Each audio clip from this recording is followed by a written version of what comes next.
Mas só para explicar então, expiação limitada e expiação ilimitada. Primeiro para definir, o que seria isso para o pessoal entender? Tá. A expiação ilimitada é o entendimento arminiano, inclusive, como eu disse no começo do programa, inclusive de muitos calvinistas. Sim. Muitos calvinistas. Vou citar um mais famoso talvez hoje, John Piper. Sim. Que é um calvinista de 4 pontos. Ele entende a expiação como ilimitada. O que significa isso? Que Jesus morreu por todos, indistintamente. Jesus morreu por todos os homens, de todas as épocas e de todos os lugares, desde Adão até o último homem que nascer na face da terra, na geração humana, Cristo morreu por elas, em favor delas. Essa é a chamada, então, expiação ilimitada ou expiação universal. Tá? A obra de Cristo foi em favor de todos. O calvinismo, ele muda esse conceito. Ele vai dizer assim, não, Jesus morreu apenas para os eleitos. Como voltando, se Deus faz uma eleição, como nós acabamos de dizer, uma eleição em que ele escolhe um grupo de pessoas, logo agora eles têm que resolver o problema da expiação. Como é que fica agora a expiação? Se Deus escolheu apenas um grupo para salvação. Então vamos acomodar a expiação só para esse grupo. Porque não faria sentido. Porque não faria sentido. O calvinismo de 4 pontos não faz o menor sentido. Como você pode afirmar que Cristo morreu por todos e continuar pregando a eleição incondicional? Ou graça irresistível? Aí não se harmoniza, né? Logicamente esses pressupostos, esses princípios. E a doutrina da expiação ilimitada, né, volta lá no arminianismo, aparece para vocês aí, não sei se está aparecendo na tela, tá? Tá lá. Cristo morreu por todos os homens e não somente pelos eleitos. Então essa é a síntese. Como Deus é um Deus de amor, como Deus é um Deus justo, ele morre, ele oferece sacrifício para todos. Agora, essa salvação só é aplicada, os benefícios dessa salvação, porque, por consequência, todos estariam salvos, correto? Sim. Então, esse pensamento arminiano não leva ao universalismo. Inclusive, precisa ser dito aqui, nós não estamos com isso dizendo que todos os homens são salvos. Essa é uma heresia, né, no meio do cristianismo, conhecida como universalismo, que no final das contas todo mundo vai ser salvo, ninguém vai ser perdido. Não, nós não estamos dizendo isso. Estamos dizendo que o sacrifício de Jesus foi em favor de todos. Ele foi suficiente para todos, mas ele é eficiente apenas para os que creem. Deus decidiu soberanamente aplicar os benefícios do sacrifício de Cristo apenas àqueles que respondessem com fé. Ou seja, todos podem ser salvos. Todos podem, mas só serão se receberem pela fé a graça de Deus. Então a graça está disponível para todas as pessoas, de todas as épocas, o todas que a as Bíblia eras. diz, a graça de Deus. Paulo, né? Paulo não é apóstolo da graça. Essa é uma doutrina fácil de defender. Nossa, super fácil. A graça de Deus se manifestou salvadora a todos os homens. Então, né? mas aí esse Deus todos, ordena todos os homens. O calvinista vai que se dizer arrependam. que esse todos não são todos. Eles vão dizer isso. E que, vamos supor, João 3,16. Deus amou o mundo de tal maneira, mas esse mundo, o mundo dos eleitos, não seria o mundo para completo. eles sempre restringem a graça. É porque a palavra mundo também tem várias definições na Bíblia, né? Sim, não só sim. uma. Né? Mas a palavra todos, a palavra mundo, tudo por conta de uma teologia, de uma perspectiva teológica. Nenhuma pessoa, né, simplesmente com as escrituras sagradas, concluiria o que eles concluem. Eles já leem a Bíblia através do viés teológico deles, dessa lente que eles colocam para enxergar dessa forma, porque eles não podem entender a graça a todos. Porque a graça deles é sempre limitada, a graça deles é sempre restrita. O amor de Deus deles é sempre um amor limitado e restrito. Quando a Bíblia, em Cristo, em tudo, Jesus ia por todo lado fazendo bem a todas as pessoas, proclamando o evangelho, vinde a mim todos vós, que estáis cansados e sobrecarregados. Ou seja, Deus ordena, Atos 17, Deus ordena todas as pessoas em todos os lugares que se arrependam. Como é que ele pode fazer uma ordem se as pessoas não têm a possibilidade? Segundo o calvinismo, as pessoas não têm. Nem todas as pessoas têm a possibilidade de arrependimento. Apenas os que forem regenerados, aqueles que tiverem já sido eleitos desde antes da fundação do mundo. Como é que Deus pode dar uma ordem geral a todos os homens, em todos os lugares que se arrependam, né? Quando Deus não concede a todos a graça para o arrependimento? Isso seria uma baita contradição. Eles não sabem, olha, eles não têm como pegar esse versículo e entender e dar uma boa exegese, uma exegese realmente autêntica para o texto. Deus está ordenando que nós ordenemos a todas as pessoas em todos os lugares. Como é que você vai restringir isso? Então, mas aí completando isso, fazendo uma boa exegese então desse versículo aqui, João 6:44. Sim. Ninguém pode vir a mim se o Pai que me enviou não o trouxer.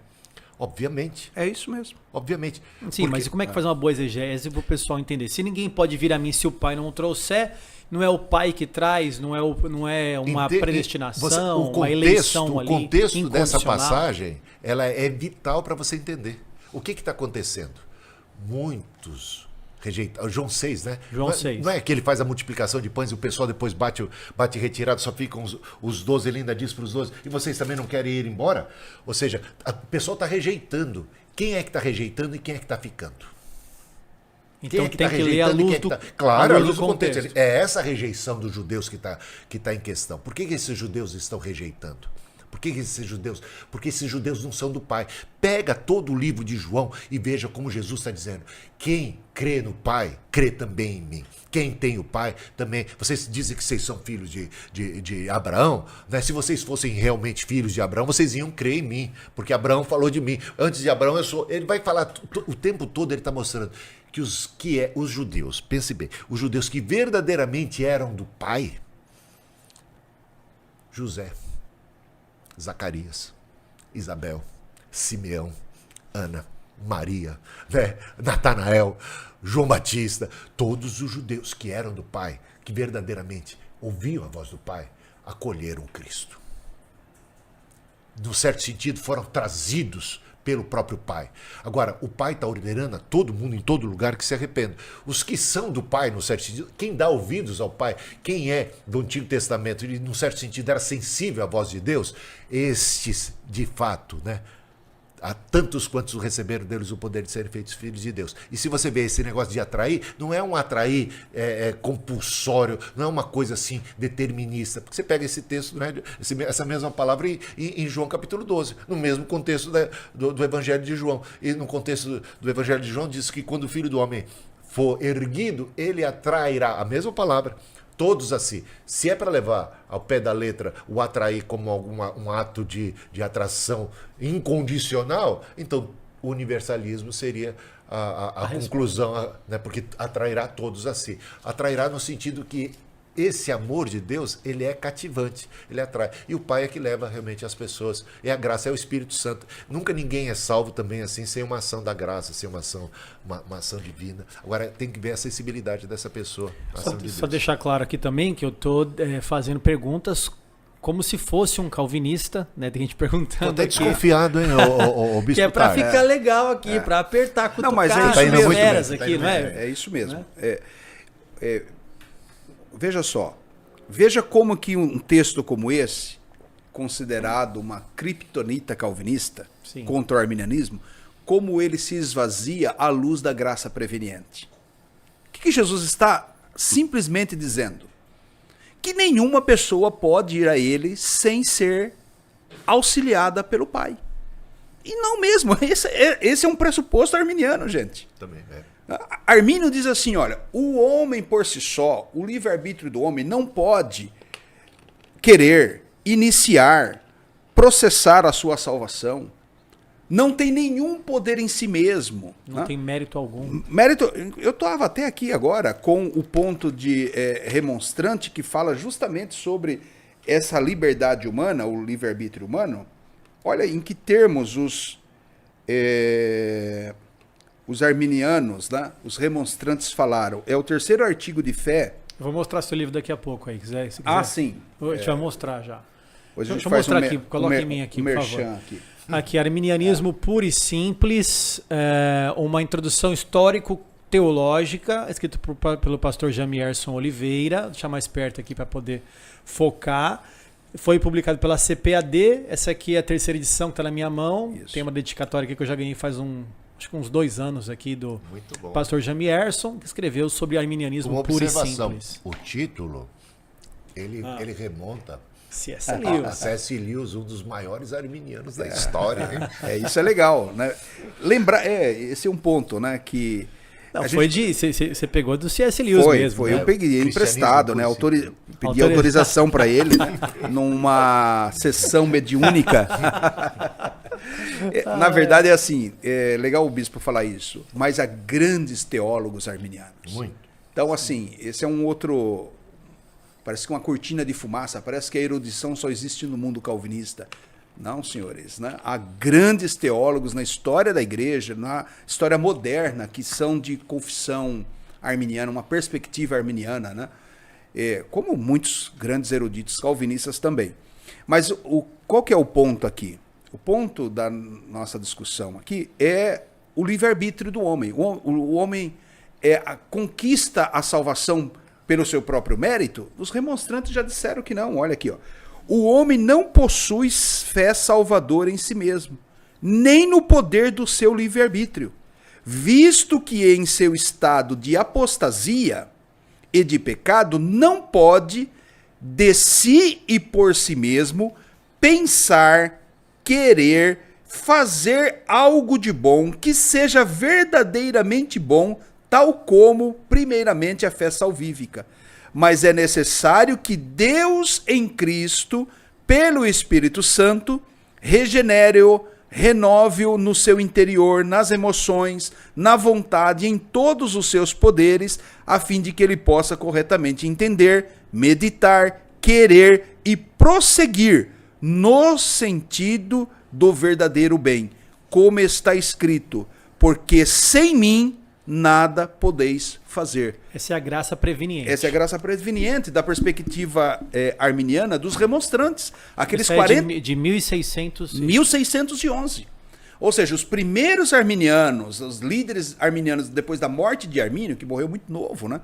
Disseram que os discípulos de Armínio foram mais arminianos do que o próprio Armínio? Não, pelo contrário. Eles sustentaram... Foram muito fiéis. Armínio fez um trabalho completo. Talvez um teólogo que enriqueceu a perspectiva arminiana foi Wesley. Tá?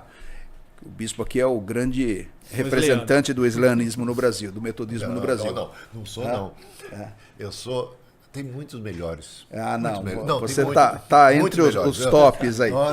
Eu estou ali. Você está aqui na mesa do Teologar, porque foi selecionado. É linda a história de Wesley, né? Depois ele pode comentar algumas perspectivas de Wesley no arminianismo. Mas você veja, então, olha, 1611, esses 46 remonstrantes, pastores da Igreja Reformada Holandesa, construíram um documento de fé. Gente, não é uma coisa agora da Assembleia de Deus, de uma comunidade da Igreja Batista.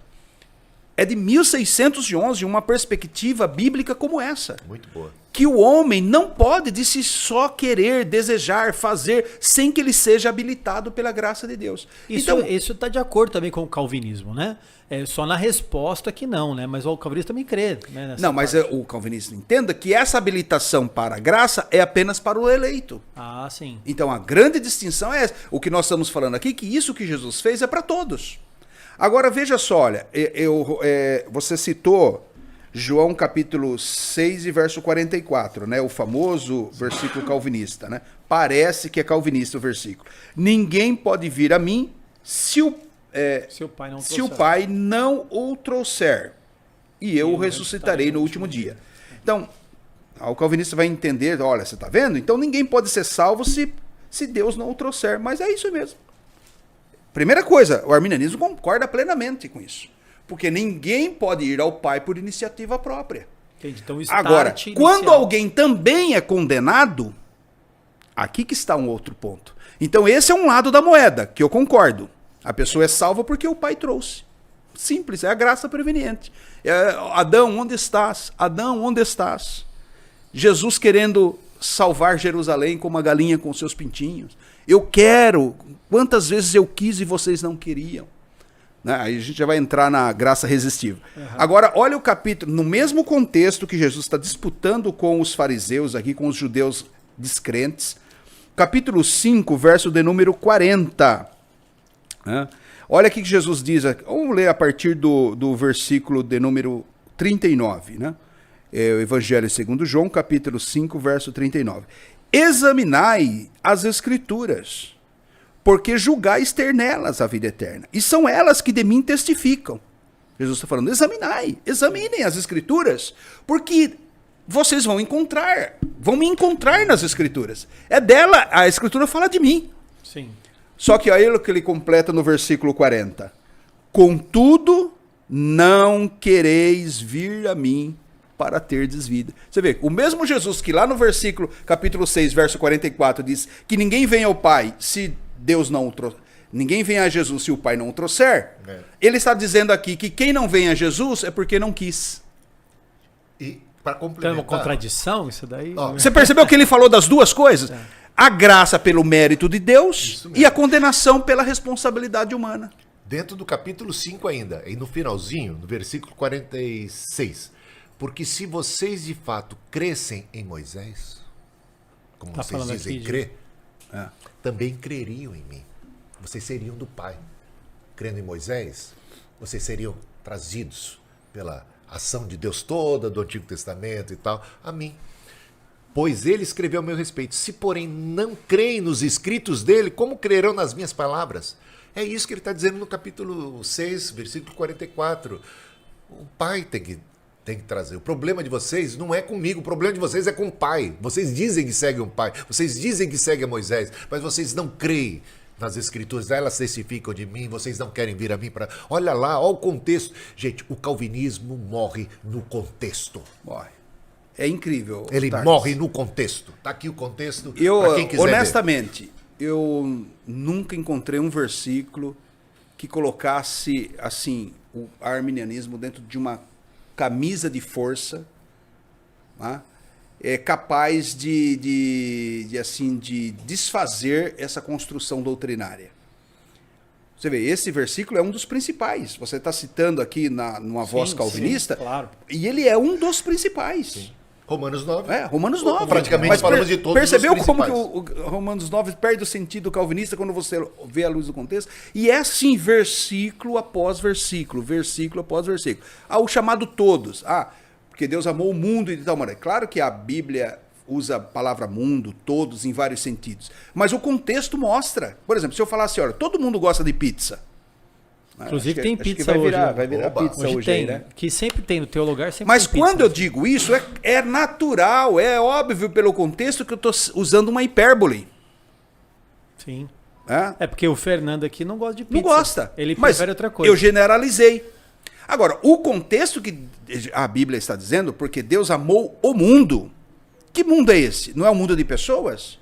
Ou seja, é o mundo apenas dos eleitos? Em que sentido o texto está dizendo isso? Não faria o menor Não faz o menor sentido. E segue, né? Segue na leitura. Ele não veio eu não vim para condenar, eu vim para salvar, mas o juízo é esse, que a luz veio ao mundo, mas os homens amaram mais as trevas do que a luz, porque as suas obras eram más. Gente, tá lá, a luz veio ao mundo, ela é a luz que vindo ao mundo ilumina todo o homem, todos os seres humanos. O problema é que muita gente rejeita a luz. A luz vem e eles rejeitam, eles preferem as trevas, eles entram dentro das suas cavernas. Importante, bispo. Eles rejeitam não porque o Pai os faz rejeitar compulsivamente. Nenhum. É porque eles são maus. Eles amam as trevas. Então, antes de te entrar... Não, porque eles não viram a luz. Correto? Antes de entrar no quarto ponto, graça irresistível, graça irresistível, irresistível, se a gente pegar, por exemplo, Jeremias.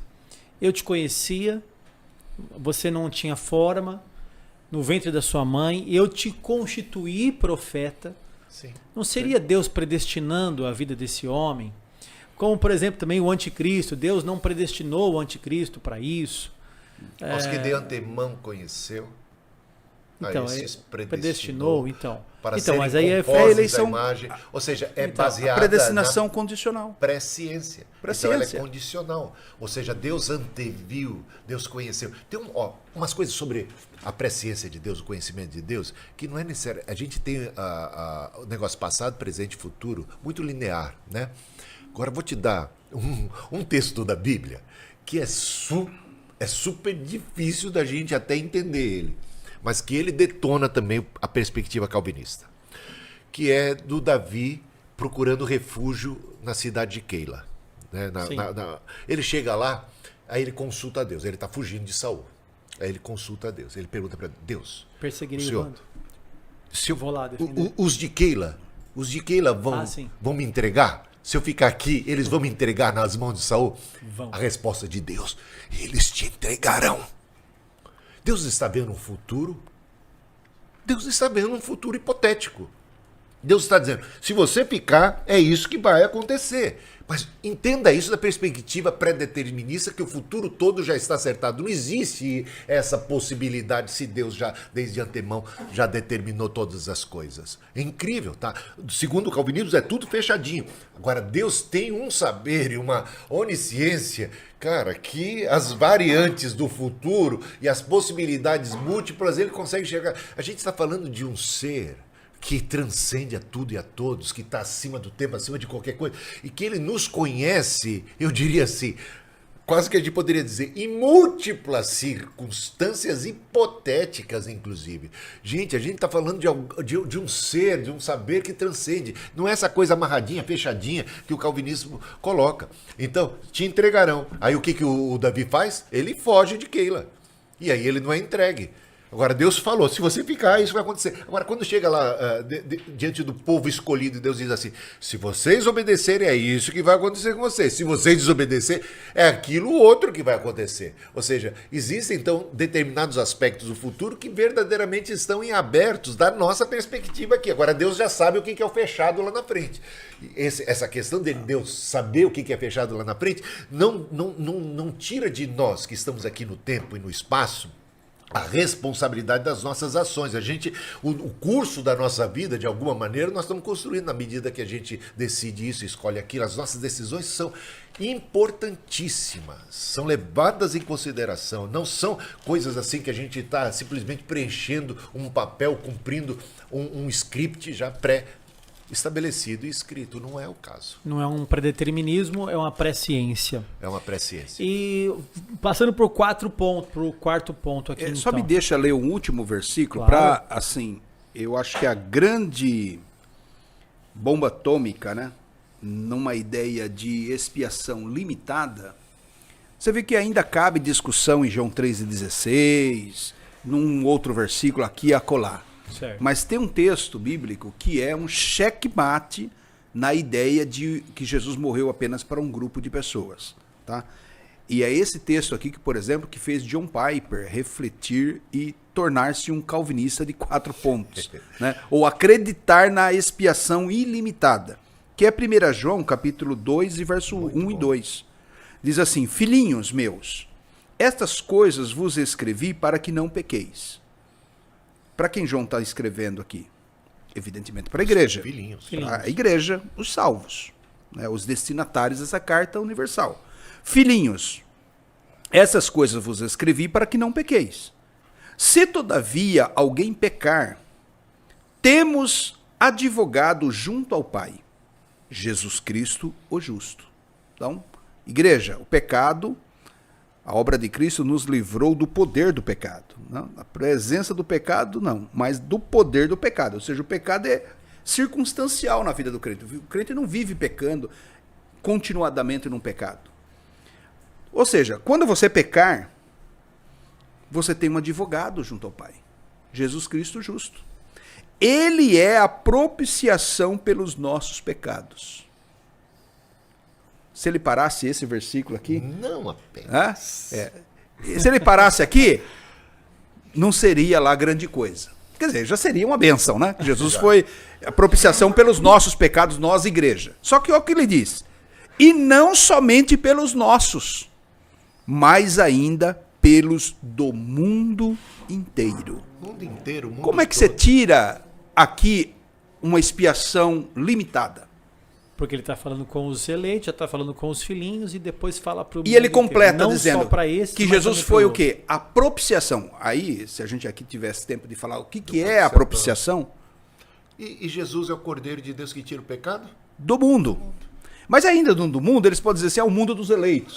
Sim. Ah, Deus amou o mundo, o mundo dos eleitos. Tá, e aqui, como é que faz? Jesus é a Muito propiciação. malabarismo, hein? Jesus é a Não propiciação só por pelos esses. pecados da igreja, que são os filhinhos, Sim. que não pecam continuadamente. Um contraste entre os filhinhos e o mundo. E agora, dele assim, mas ele é a propiciação, ele é o cordeiro, cordeiro que tira o pecado do mundo, E propiciação pelo mundo. propiciação pelo mundo inteiro. Ou seja, ele está falando de uma expiação ilimitada. Deus não quer que ninguém se perca, mas que todos cheguem ao conhecimento da verdade. 1 Timóteo 2:4. Então, eu acho assim que essa tese do arminiano, não é arminiana, é bíblica, né? Porque sim, gente, embora nós estejamos falando aqui de arminianismo, calvinismo, é longe de nós estarmos aqui baseado em doutrina de homens, né? Creio que os próprios irmãos calvinistas também querem estar fiéis às Escrituras, né? Querem ser fiéis às Escrituras muito mais do que Armínio. Mas o problema é que uma escola de pensamento, muitas vezes, né, ela te cria uma camisa de força e você precisa acomodar as Escrituras àquela tradição. A pessoa já não consegue ler sem aquele óculos, sem aquele exatamente. viés. Isso é uma escravidão. A gente precisa realmente deixar as escrituras nos ensinarem. Deixa ela falar. Esqueça A maior Armínio. francamente, a maior parte do tempo aqui, nós estamos citando a Bíblia. Bíblia. Então, esqueça Armínio. Deixando a Bíblia explicar a Claro, própria Bíblia. o programa hoje é arminianismo. Mas abandone Armínio. Vamos pensar Esqueça esses dele. temas à luz da Esqueça o palavra. Wesley, esqueça o Armínio, esqueça Calvino também. E vá para as escrituras e deixa elas, né, falarem por si mesmas.